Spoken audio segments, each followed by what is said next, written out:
the initial things that attracted me to Smile Train was, one, their model. It's not an organization that just goes in, sets up shop, and takes a bunch of pictures. There is sustained support financially. They fund these doctors. They are building institutions. They are helping in all ways for the communities that we go into, are able to sustain and to continue the work long after we are gone physically from where they are. And that's 75 countries, that's all around the world. And I can honestly say that, having been on the ground in Ghana, having been on the ground in Buenos Aires, in Medellin, in Panama, and I can't remember where else, the people that are on the ground doing the work are some of the best people that you will find. They are very successful, very accomplished, and very capable of making more, but they're doing more with their lives.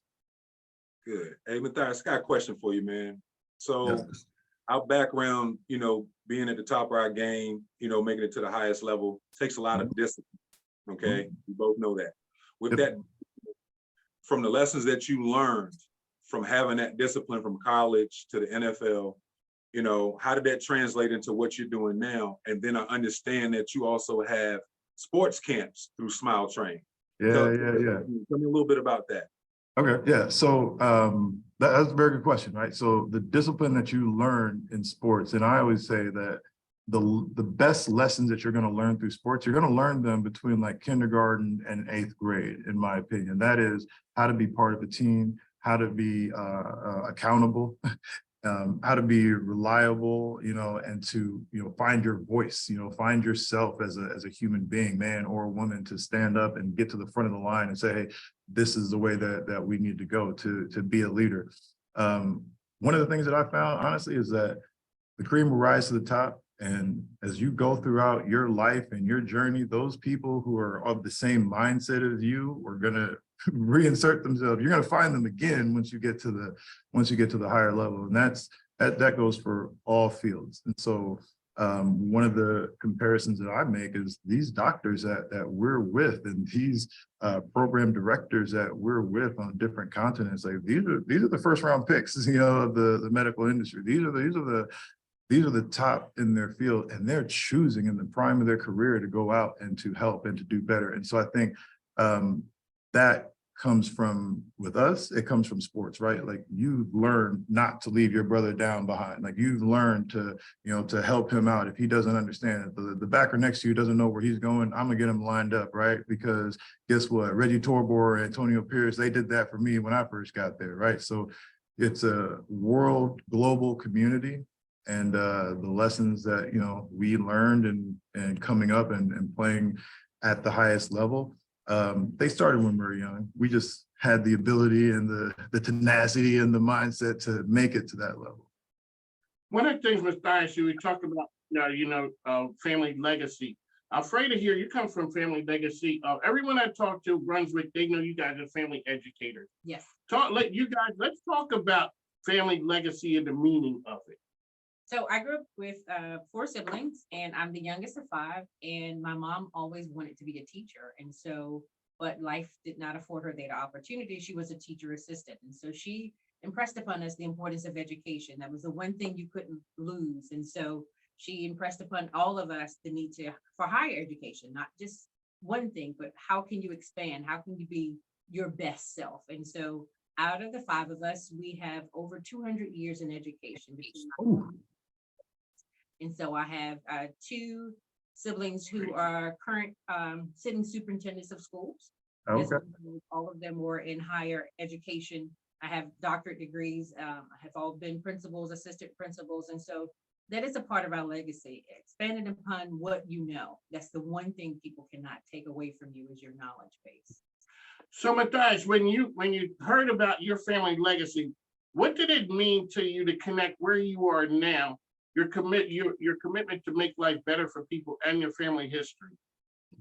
Yeah, so one of the big stories about my family is my grandfather, my paternal grandfather. He was Chief Justice and Prime Minister of Uganda. He liberated the country and is personally responsible for, a lot of the development and the opportunity that the entire country has right now, right? So that part we are very proud of. It's been spoken about, written about, and taught about, throughout history. On the other side, my maternal grandfather, the one I'm named after, he was educating girls in the village in a time when it was punishable by prison. Girls were not supposed to be educated, but he decided, hey, listen, I have these 16 children. I don't know how many of them are going to, go on to do whatever, but I'm going to give every single one of them the opportunity. And that was something that I realized after time had been passed down from generation to generation, because growing up, if there weren't A's and B's on the report card, there was no football practice to be had. I wasn't going to a game. And those things always stuck with me, which was that the standard or the expectation of academic achievement in my house was set because it was set generations ago with the mindset of this is what's going to propel you and your children and your children's children through. The money's great, the time you spend, doing your passions are great, but the time you spend, like you said, furthering yourself and expanding your mind, that's what's really going to set you apart, because that's what they can't take away. And so being the son of, the woman in the village and the man in the city, there's two different parts and they both intersect with education.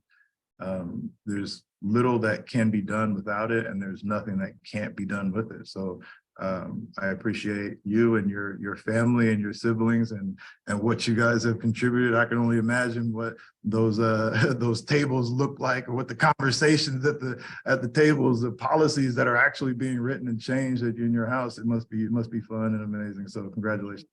Thank you. All right, so Mr. Fox, let's talk about you guys, Mathias, when you realize the impact that you guys have being football NFL alumni, that you lend your name to something. How important is that, Fox? And that was one of the questions I was going to ask. Oh, I stole your thunder? No, you good. Because what I'm gonna do, I'm gonna answer it and I'm gonna give it to Mathias. Okay. Okay, so, I like it. Yeah, so with me, it's a platform that not many have. So therefore, we must utilize this platform, for the greater good. I call it's about paying it forward. And a lot of times where what I would say the average Joe can't get in to get this done, we assist that average Joe to get it done because of the platform we have, because of what we've done, our background. Oh, you used to do this, or you used to play that, or I saw you on TV. So you use that platform and you use it for the greater good. Now, although we've had some that have not used it for that, that's okay. We make up for it, and we make sure that we right the wrongs, or as many as we can. Yeah. So my question to you is to you personally, I'm about paying it forward all the time, and listening to you, what we've talked about, what I read about you, you're about it too. So personally, in your words, tell me or tell us, and everybody's gonna be watching this, personally, what does it feel like, to be in a position that you're in, to give back, to you, what you see and what you get back from it? Yeah, I mean, if we want to be real, right? You spend a long time in locker rooms, you get to know people very well. You spend more time with your teammates than you do with your family, a lot of times. And so you get to know them really well. One of the things that I realized is that, it's not locker room specific. 32 teams, 32 locker rooms. I've listened and heard, all of it. These are good guys. These are the stand-up gentlemen who take care of their families, who have a goal, a mission, a drive to continue to help, who have suffered, a lot of them, through a lot of horrible circumstances, abuse and whatnot, but have found a way to channel that anger, that aggression, and that drive to be successful at the highest level in a violent sport with 100% injury rate, and to continue to do that after you have enough money to set that aside. Then you you see a lot of them take this next step into philanthropy and to try to go back and to help the communities that they're in. I don't know that there are many guys who don't take that route. I don't think that we publicize it enough. I don't think that enough of it is spoken about, because when the headline comes out, you know, about so-and-so doing something negative, it's across every social media platform, every news and whatever. Meanwhile, I can probably count 10 or 12 retired guys in Broward County who are doing, you know, great things in small levels in their communities and just not getting the publicity. So I don't think that I'm necessarily unique. I think that it is a traditional path. Like, you make it up and then you go back and you try to find somebody else who's got the same mindset, who's got the same drive. You know how it is when you go out there and you try to coach. You know, there's a couple of guys who are giving you eye contact, who are actually doing exactly what you told them to do. And what do? You spend a little bit of extra time, you know, trying to help him, because you see, hey, he's trying. He might not be the best athlete, but he's trying, right? So what I take from, you know, my experience is that regardless of what the public perception is about NFL players, if you spent time in the locker room, you understand.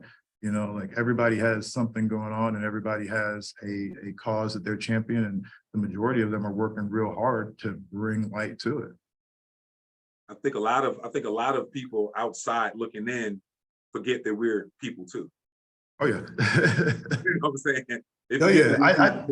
I hate to cut you off, but I just had this conversation, right? So we're entertainers. We're not people. We're not human beings. And when you're looking at something strictly for entertainment, when the entertainment ceases, that thing is no longer, the object permanence is not there. That thing no longer exists, right? So there's a lot of that happens, but within, you know, within that group, within that locker room, you know, you understand that that is a person, that is a human being. You've met his family. You understand that the stress of today has more to do with his child being sick than losing to whoever, and yet he's still out there playing as if it is the biggest deal in the world. So there's a lot of mental toughness that goes into it.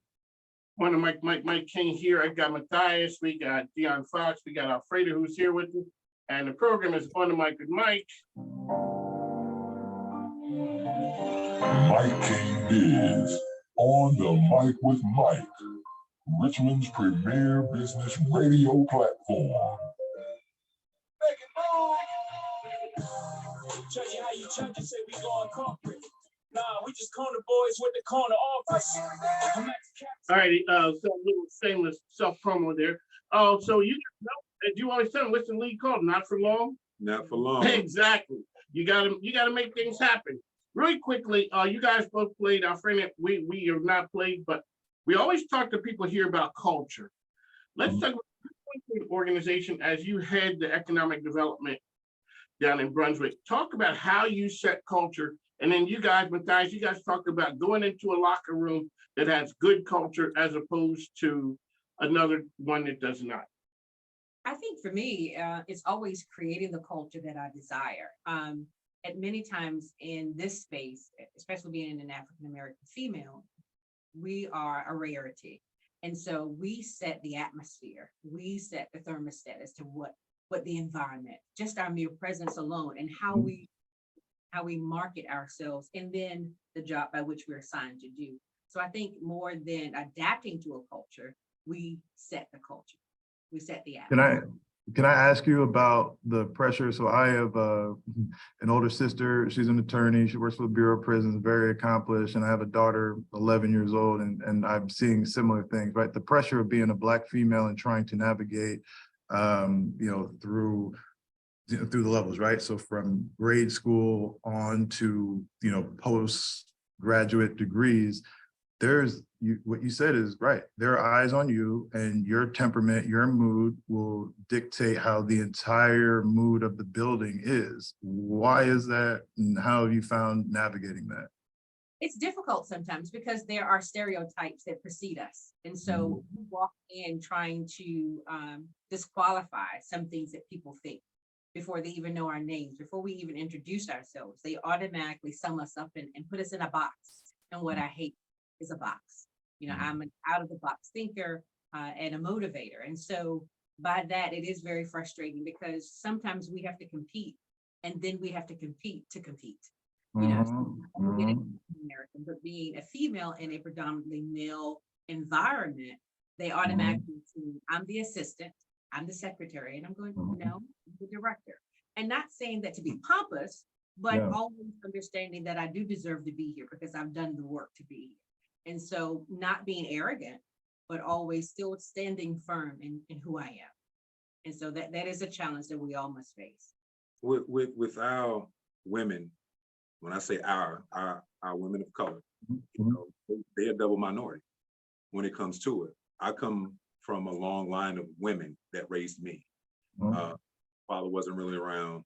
My grandfather passed away. My grandfather passed away. They were all in the military. So college came around my mom, and before that, it was my great grandfather that was a professor in college. And after that, nobody else went to college until my mom, and then me. So I give homage to all of the women, especially women of color, that have influenced me in my life, in my family, and outside my family, my extended family. And, you know, even this young lady sitting next to me right now that I just met today, Thank you. hearing the stuff that she's talking about, yeah, it means a lot to me because I have 3 daughters of my own.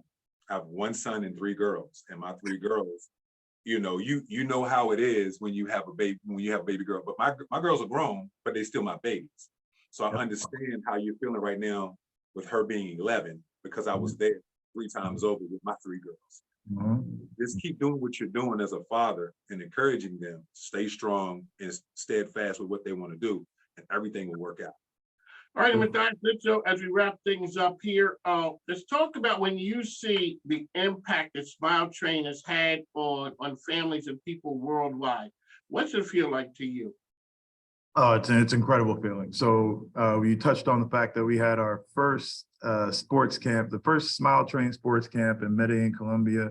Kenyon Drake, Jennifer Jacobs, I can't say enough about them in terms of their desire, their ability just to help and to be with the kids. Being out there days at it, well, the kids were there for a day, but you know, we were there multiple days in the heat, setting up, preparing, and clearing your schedule so that you can be available. Um, the reception that we got at the end of this 1-day camp, from morning to sundown, it was continuous communication, talking, and helping. Even though sometimes there were language barriers, we were able to connect with the kids, right?